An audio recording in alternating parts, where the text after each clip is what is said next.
네, 시청자 여러분 안녕하십니까? 충북 지역의 다양한 소식과 정보를 담은 뉴스박스 7월 11일 목요일 오늘도 활기차게 시작합니다. 네, 먼저 간추린 뉴스 시간이죠. 첫 번째 소식입니다.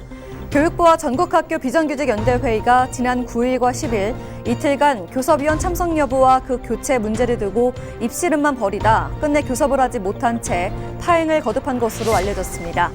양측은 오는 16일 본교섭, 17일 세종 전국시도교육감 협의회 사무실에서 실무 재교섭을 진행한다고 밝혔습니다.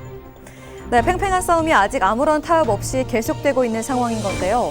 부디 더 이상 아이들에게 큰 피해 없이 원만하게 마무리됐으면 좋겠습니다. 네, 두 번째 소식도 함께 보시죠. 충북도가 도내시군 동물보호센터 11곳에서 유기동물을 입양하면 그와 관련해 필요한 비용을 최대 20만 원까지 지원한다고 합니다. 지원 대상은 유기동물을 입양한 자이고 지원 항목으로는 질병진단비와 예방접종비, 중성화 수술비와 미용 비용이며 지원 희망자는 유기동물을 입양할 해당 시군의 안내를 받아 분양 확인서와 필요한 서류를 지참해 해당 동물병원 등에서 그 금액을 지원받을 수 있다고 합니다. 네, 그간 유기동물 입양 시 금전적 요인으로 망설이셨던 분들에게는 희소식이죠. 관련 정책이 우리 지역 유기동물 입양률을 높이는 데 도움이 되리라 확신합니다. 네, 다음은 모닝톡 시간인데요. 오늘의 모닝톡은 변광석 청주대 교수님과 함께하겠습니다. 변 교수님 안녕하세요. 예, 안녕하십니까. 네, 잘 지내셨죠? 예. 네, 오늘 모닝톡 시간은요. 지난 6일 이제 8시 30분 가셔브럼 일봉 정상 등정에 도전했던 원정대가 약 20시간 만에 등정에 성공했다고 하던데요. 이 소식 좀 전해주시죠. 예, 지금 보고 있네요. 화면에 나오고 있는데 그 반가운 또 기쁜 소식이지 않습니까? 네. 그 히말라야는 14자, 그러니까 14개의 큰 봉우리가 있습니다. 이렇게 큰 봉우리가 보통 해발 8,000m가 넘는 8,000m면 어느 정도 높은 거냐면요. 가늠이 안 되는데요. 가늠이 안 되죠. 네. 우리 국립공원 속리산 가까운데 속리산이 1,000m가 조금 높습니다. 네. 그러면 어떻게 한 8배 정도니까 그 봉우리를 보면 어떻게 쳐다봐야 될까요? 네, 저는 속리산 올라가는 것도 힘들더라고요. 그리고 이제 20시간 정도 이 등정을 네. 했다 그러는데요. 사실 20시간이면 아주 빨리 한 겁니다. 그런가요? 거기 이제 이 기후가 변화무쌍하기 때문에요. 네. 실제로 20시간이 될지 30시간, 40시간이 될지 예측할 수 없거든요. 또 네. 중간에 내려오는 경우도 있는데 어쨌든 이분 같은 경우는 우리 이 지난 6일이죠. 6일 오전 8시 30분에 가셔브럼 일봉 8,000m가 넘는 그 정상 등정을 했는데요.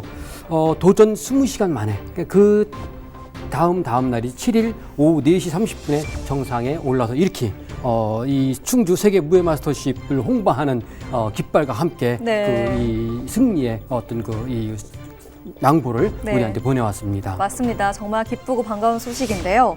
이번 등정이 첫 번째 등정이 아니라고 하던데 또 지난 4월에는 안나푸르나 등정에 성공을 했다고 하던데요. 예, 그렇죠. 이 안나푸르나가 워낙 이 산악가들 사이에서 어렵고 또 험준하기로도 유명하다고 하던데 맞나요? 맞죠. 사실은 많이 거기서 목숨을, 운명을 달리하는 경우도 그렇죠. 많고 또 우리 지역의 그 산악인들도 네. 사실은 해당이 되기도 하는데요. 어쨌든 이 프로젝트 같은 경우는 이제 민양식 이 원정 대장, 네. 그다음에 변상규 대장, 조철희 대장, 구운영 대장 이 4명이 한 팀이 돼가지고 원래 이제 지난 4월부터 그리고 2022년까지 4년간 이 히말라야의 8,000m가 넘는 14개의 이 봉우리를 다 등정을 하겠다라는 취지로 시작이 된 거예요. 그래서 네. 지난 4월에 먼저 말씀하신 그 안나푸르나를 네. 먼저 올라갔는데 거기서도 이제 안나푸르나는 8,091m입니다. 네.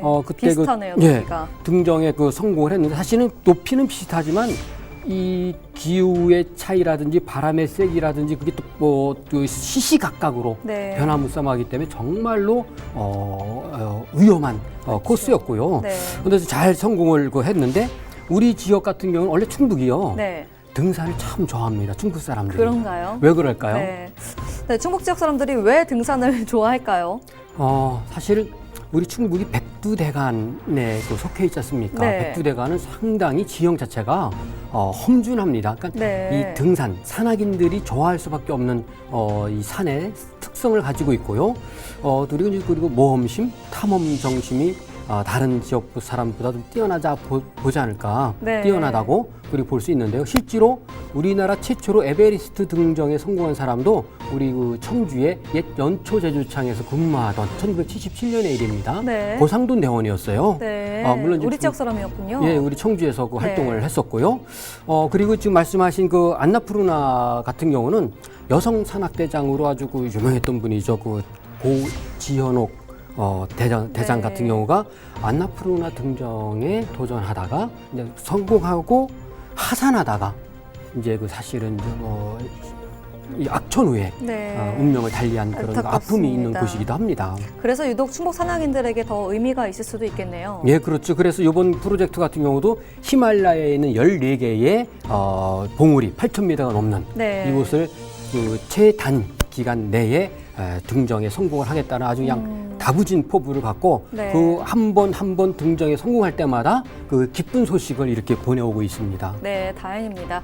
물론 등정 성공도 중요하겠지만요. 또 무엇보다도 안전한 것이 또 가장 중요하겠죠. 네, 오늘 모닝 토크는 여기까지입니다. 계속해서 뉴스 파헤치기가 이어집니다.